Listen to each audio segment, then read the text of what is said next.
So this sword that I'm super excited to show you is called the Meowmere. It's from Terraria. This is the officially licensed sword, licensed by the makers of Terraria. So one of the funny things about this sword is that we had to unpixel it because the makers of the game wanted a real-life version of this sword. And if you know anything about Terraria and Stardew Valley and games like this, it looks very pixely. It's done with that aesthetic on purpose. But they didn't want a pixel version of their sword. They wanted a real-life version. So I had to go back and forth with them to figure out how do I unpixel this? Like, what would a real-life version of this look like? And this is the design we came up with, and this is the design they were very happy with. We are the officially licensed creator of this sword. Yeah, I imagine that can't be easy because with pixel art, depending on the resolution, and that's obviously low resolution. If you move just one pixel, a little bit left or a little bit right, it changes the entire shape pretty much. So it does a really nice job there. That's exactly what you would expect if you transform it from 2D pixel art to real life. The proportions look right. You get the kitty face.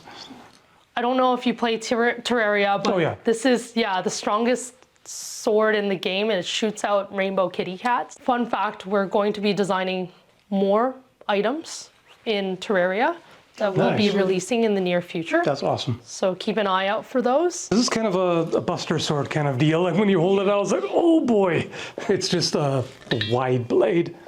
I do like this ship is, of course, part of the original, and that would be pretty useful too. That's just an extra corner that concentrates force a little bit differently.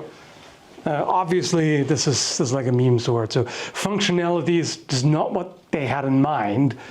But it's just fun. It's just fun to see this thing, in person and handle it. I mean, when will you ever be able to say you held a hot pink kitty cat sword, right? Exactly. A real steel version of a hot pink kitty cat sword.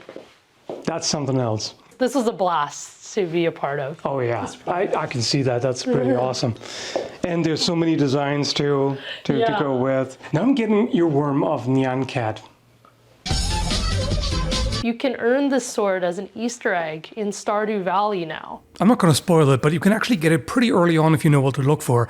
Unfortunately, it doesn't shoot rainbows in Stardew Valley, and it's only a level 4 sword, so in mid and late game it's not good for anything. But a cool Easter egg nonetheless. Now I kind of want a steel version of the Galaxy sword. It is very heavy. Yeah. I don't think it'll come across in the video. No, you can't really show it. It's just when you let it... When you hold it forward and let it just go, it's just, I feel it in my back mainly. Yeah. So yeah, this is not a single-handed sword by any means. That's definitely a fun one. So I had to reinterpret this game's sword. The game creators are super accommodating. I love working with them. But yeah, it was just really, really funny because the challenges of creating detail where there weren't details. It's the reverse, reverse engineering pixel art, because that's the thing, for pixel art you have to figure out how do you simplify it, and this is the other way, opposite. Yeah, so... You gotta recomplexify. So there's definitely a lot of design challenges when it came to that sword.